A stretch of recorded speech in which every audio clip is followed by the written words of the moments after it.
यं प्रव्रजन्ति ममपेतमपेतकृत्यं द्वैपायनो विरह कातरया जुहाव पुत्रेति तन्मयतया तरोऽभिनेदु तं सर्वभूतहृदयं मुनिमानतोऽस्मि। मनोजवं मारुततुल्यवेगं जितेन्द्रियं बुद्धिमतां वरिष्ठं वातात्मजं वानरयूथमुख्यं श्रीरामदूतं शरणं प्रपद्ये। बोलिए राधिका कृष्ण चंद्र भगवान की जय हो, श्री सीताराम चंद्र भगवान की जय हो, काशी विश्वनाथ भगवान की जय हो, चित्रकूट धाम की जय हो, श्री हनुमान जी भगवान की जय हो, गुरु व्यास जी भगवान की जय हो, श्री सुखदेव जी भगवान की जय हो, परीक्षित जी महाराज की जय हो। बोलिए श्रीमद् भागवत भगवान की जय हो। जय जय श्री राधे श्याम। जैसा कि सबको विदित है, एक वर्ष पहले लालू राम यादव, जिसको कि पूरे गांव भर के लोग जानते हैं, बहुत अच्छे सरल शील स्वभाव का संकोची, बड़ा विनम्र और सबके हृदय को अपने व्यवहार से प्रभावित कर देने वाला व्यक्तित्व, अपने संसार के जीवन की यात्रा पूर्ण करके और उस अनंत में लीन हो चुका। पूरे गांव के सभी लोगों को बड़ा हृदय से गहरा दुख था। उनके भाइयों को, परिजनों को तो बहुत ज्यादा, भाई हैं, भतीजे हैं, और उनकी पत्नी के लिए तो ये कहिए कि पति के बिना जब जीवन जिया जाता है तो शरीर में सांसें चलती हैं, भोजन किया जाता है, सब कुछ होता है, लेकिन प्राणनाथ के बिना प्राण रखना भी वैसे है, जीवित रहते हुए भी मुर्दे की तरह जीवन होता है। लेकिन धैर्य साहस करके जब तक जीवन है तब तक श्वासें चलेगी, भोजन होगा, हंसना रोना भी होगा। बड़े साहस की बात है कि अपने पतिदेव के आत्म कल्याण मोक्ष के लिए श्रीमद् भागवत सप्ताह ज्ञान यज्ञ के इस आयोजन में परीक्षित बनकर के भागवत कथा श्रवण कर रही हैं मुन्नी देवी और उनके पूरे परिवार के सभी जो परिजन हैं, बंधु बांधव हैं, सभी सारी व्यवस्था में रात दिन लगे हुए हैं। उन सबका हृदय से बड़ा भाव है। लालू राम के बड़े भाई हैं यद्यपि पूरनलाल यादव, चुन्ना यादव, और उनके सभी पुत्रगण, उनके और बंधु बांधव जो एक ही परिवार है, चाहे वो श्रीपाल के यहाँ से हो, चाहे वो चिरंगू राजकरण रज्जू हो, शिव बालक हो,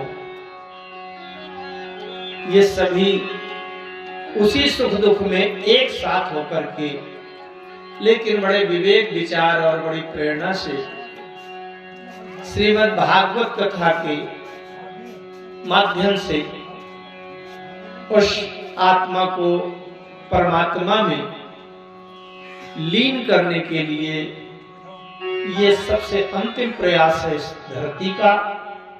श्रीमद् भागवत महापुराण अंतिम प्रयास होता है। ये लेकिन उनके निमित्त किया अवश्य जा रहा है, परंतु कथा किसी एक व्यक्ति के लिए नहीं होती। वो पूरे गांव के लिए, गांव नहीं, देश के लिए, संसार के लिए, विश्व के लिए ये जो ध्वनि प्रसारित हो रही है, ये अनंत आकाश में ध्वनि गूंजती है और जहां कहीं इसकी तरंगे मेल खाएंगी उनको अंदर तक ये कथा पहुंचेगी। प्रत्येक जन कल्याण के लिए है। भगवान की कथा बड़ी कठिन होती है। जहां वेद नेति नेति कहकर रुक जाएं, सरस्वती की वाणी आगे नहीं बढ़ती, शेषनाग की 1000 जीवा कांपने लगती हो भगवान की कथा में, ऐसे में इस धरती का कोई शरीरधारी जीव भगवान की कथा क्या कह पाएगा। इसलिए भगवान की कथा कहने का साहस तब आता है जब भगवान के नाम में समर्पण किया जाता है।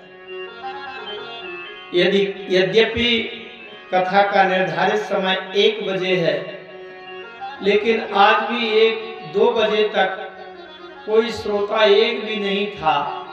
इसी श्रोताओं की प्रतीक्षा में आज पुनः विलंब हुआ है ये कथा का शुभारंभ। लेकिन सर्दी का समय है, शाम को ज्यादा देर तक कथा चलेगी नहीं, इसलिए अगर श्रोताओं के रूप में कल से ठीक 1 बजे आप लोग आ जाएं तो 1 बजे तक से कथा प्रारंभ हो जाए। आइए, बड़ा अच्छा वैदिक विधि से श्रीमद् भागवत महापुराण में आवाहित देवी देवताओं का, पीठों का पूजन नित्य होता है।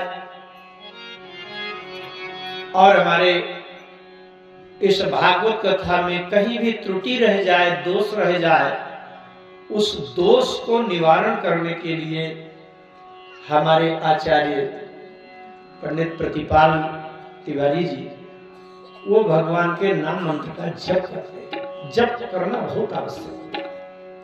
कोई भी अगर गलती दोष होता है तो जब से उसकी शांति होती है, उसका निवारण होता है। और संगीत में हमारे तीनों संगति वाले, आज तो हमारे लखन जी भी आ गए हैं। भगवती सरस्वती की, शारदा मैया की कृपा है। और दिवाकर के तबला का क्या कहना। सत्य का राम, हम लोग बाहर जाते हैं, देखते हैं, भगवान की कृपा है, सब प्राकृतिक गुण है। और जनक का पैड विख्यात है बड़े उच्च स्तर से। भगवान से प्रार्थना करता हूँ, हृदय से आशीर्वाद देता हूँ कि अपने कार्य में और आगे बढ़ें और विकास करें और यशस्वी हों भगवान के चरणों में प्रेम। आइए समस्त श्रोता समाज, जो घर परिवार के लोग हैं, सब लोग मिलकर के भगवान के नाम का संकीर्तन करेंगे। क्योंकि भगवान का नाम अगर भूल जाए तो कुछ है ही नहीं। इस कलयुग में और कोई बल नहीं है। इसलिए श्री कृष्ण गोविंद हरे मुरारी, श्री कृष्ण गोविंद हरे मुरारी, हे नाथ नारायण वासुदेव। श्री कृष्ण गोविंद हरे मुरारी, हे नाथ नारायण वासुदेव। श्री कृष्ण गोविंद हरे मुरारी, हे नाथ नारायण वासुदेव।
नारायण वासुदेव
कृष्णचंद्र भगवान की जय हो। वृंदावन बिहारी लाल भगवान की जय हो। श्री भागवत भगवान की जय हो। व्यास जी भगवान की जय हो। सुखदेव जी भगवान की जय हो। परीक्षित जी महाराज की जय हो। जय जय श्री राधे। आइए, प्रथम आज तो है द्वितीय दिवस, लेकिन प्रथम दिन की कथा विशेष है, उसको शीघ्रता से समझते हैं, फिर आगे चलते हैं। महात्म्य में भी एक कथा आती है, तुंगभद्रा तटे पूर्वम भूतमतमुत्तमम् आत्मदेवापुरे तस्मिन् सर्ववेद विशारदः श्रौते स्मार्ते सुनिष्णातो दुत्रीव इव भास्करः भिक्षुको वित्तवान् लोके तत्प्रिया धुंधली स्मृता। तुंगभद्रा नदी के किनारे एक आत्मदेव नाम के पंडित ब्राह्मण रहते थे। उनकी पत्नी का नाम था धुंधली। उनके कोई पुत्र नहीं था। बड़ी चिंता रहती है, जिसको जीवन में अगर आगे संतान नहीं मिलती, दुख तो होता ही है। उनको भी दुख था। एकदा साधुजो दुखाद ग्रहम त्यक्त्वा वनं गता। अच्छा, होता ये था